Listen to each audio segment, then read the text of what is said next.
नमस्कार। मैं हूँ अमरनाथ कुमार और स्वागत है आप लोगों का हमारे इस YouTube के चैनल में, जिसमें हम लोग वेद के बारे में पढ़ रहे थे। तो इसमें कुछ तो मिस्टेक भी है, लेकिन थोड़ा देखिएगा अगले वीडियो में, फिर हम इसको सुधारने का प्रयास करेंगे। टाइपिंग मिस्टेक है। तो पहला नंबर क्वेश्चन है, कौन सा ऐसा वेद है जो कर्म कांड जो गद एवं पद दोनों में ही है और कर्म कांड का प्रधान वेद है? तो इसका आंसर में हो जाएगा यजुर्वेद। कौन सा ऐसा वेद है जो ज्ञान पर आधारित है, ज्ञान और कर्म पर आधारित है? तो इसका हो जाएगा आंसर यजुर्वेद। यजुर्वेद में मंत्रों को उच्चारित करने वाले पुरोहित को क्या कहा जाता है? तो इसमें हो जाएगा अथर्ववायु। अथर्ववायु। गाए जा सकने वाली परीक्षाओं में संकलित वेदों को क्या कहा जाता है? तो सामवेद। सामवेद ही एक ऐसा वेद है जिसे हम लोग गा सकते हैं।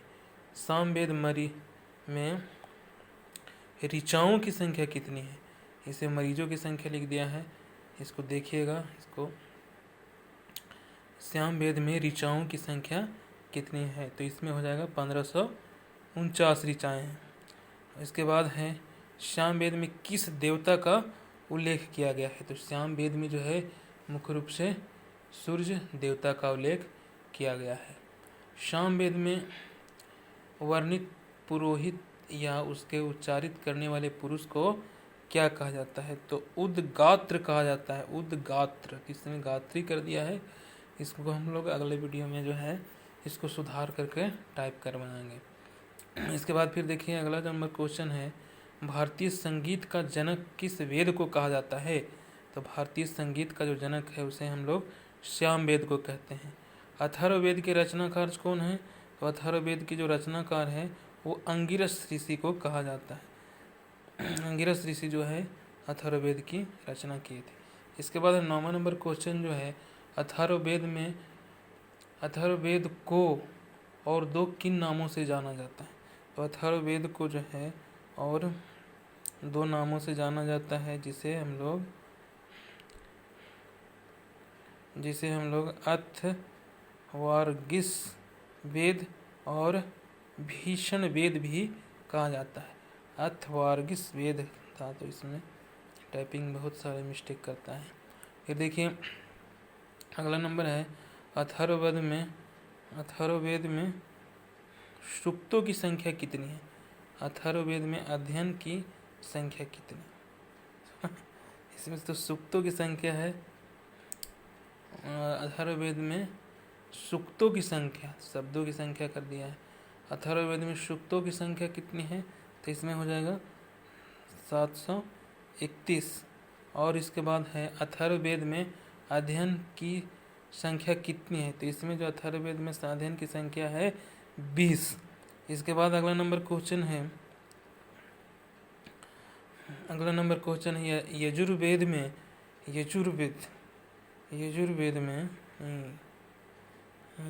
अथर्ववेद में जो है मंत्रों की संख्या कितनी है? तो 6000 मंत्र है। जादू, टोना, प्रेम, विवाह, ये सब का जो वर्णन है अथर्ववेद में ही मिलता है।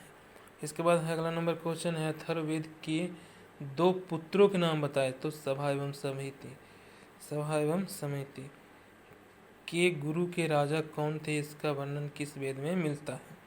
तो इसका जो वर्णन है सो कुरुओं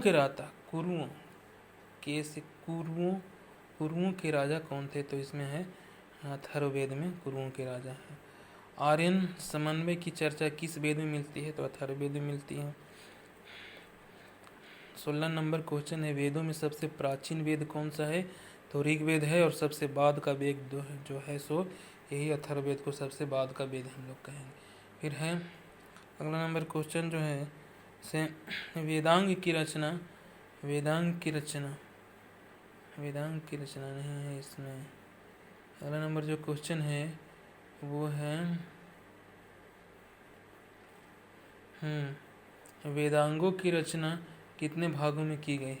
तो वेदांग होगा यहाँ पर, वेदांग को जो रचना है, वेदांग की रचना वो 6 भागों में की गई है। ये 6 भाग है: शिक्षा, दूसरा है कल्प, व्याकरण, निषक्त और छंद और ज्योतिष, ये सब को रचना की गई है। पुराणों की संख्या कितनी है? तो पुराणों की संख्या 18 हो जाएगा। सबसे प्राचीन जो ग्रंथ है उसका नाम क्या है? तो मत्स्य पुराण है। पुराणों की रचना किस काल में हुई? 5वीं शताब्दी में हुई है।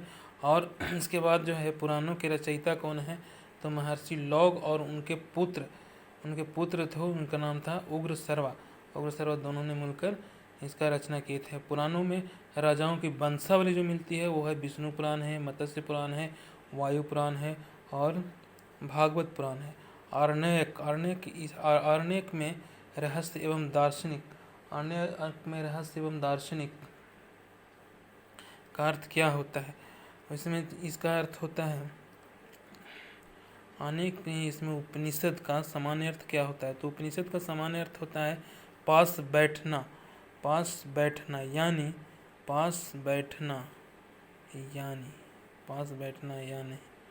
विदाई, जो शिष्य और गुरुजन के पास बैठकर शिक्षा प्राप्त करते हैं उसे हम लोग उपनिषद कहते हैं। इसको आप लोग केवल सुन लीजिएगा, इसका PDF की ज़रूरत नहीं है क्योंकि इसमें बहुत सा टाइपिंग मिस्टेक है। फिर देखिए अगला नंबर क्वेश्चन है, अध्यात्म विद्या अथवा पराविद्या को किस वेद में कहा गया है? यानी किस उपनिषद में कहा गया है? इसको होता है उपनिषदों में ही कहा गया है। उपनिषदों की कुल संख्या कितनी मानी जाती है? तो उपनिषदों की कुल संख्या 108 मानी जाती है। प्रमाणिक उपनिषदों की संख्या कितनी है? तो 12 ऐसे उपनिषद है जिसे हम लोग प्रमाणित करते हैं। अगला नंबर क्वेश्चन है, भारत में प्रसिद्ध वाक्य सत्यमेव जयते कहाँ से लिया गया है? तो मुंडकोपनिषद से लिया गया है। फिर है अगला नंबर क्वेश्चन है, वेदक शिक्षा संबंधी सबसे प्राचीनतम शिक्षा साहित्य कौन सा है? तो सबसे प्राचीन प्रातिशाख्य है। प्रातिशाख्य को त्रिपिशाख्य कर दिया है। और इसके बाद है सबसे बड़ा उपनिषद कौन है? तो बृहदकरोनोपनिषद, इसका जो है यही आंसर हो जाएगा। तो इसमें बहुत सा टाइपिंग तो मिस्टेक था, लेकिन अब इसको हम लोग यहीं पर समाप्त करते हैं और अगले में हम लोग प्रयास करेंगे कि अगले जो है वीडियो उसमें हम लोग बहुत अच्छे से इसको हम लोग समझें और फिर से इस पर हम लोग वीडियो को प्रयास करेंगे लाने के लिए। मेरे चैनल को सब्सक्राइब कीजिए और इसको आगे बढ़ाइए। हम भी छोटा मोटा यूट्यूबर हैं। इसके बाद फिर मैथ का हम जो है ऐसे एकदम पार्ट बाय पार्ट लाने का प्रयास कर रहे हैं।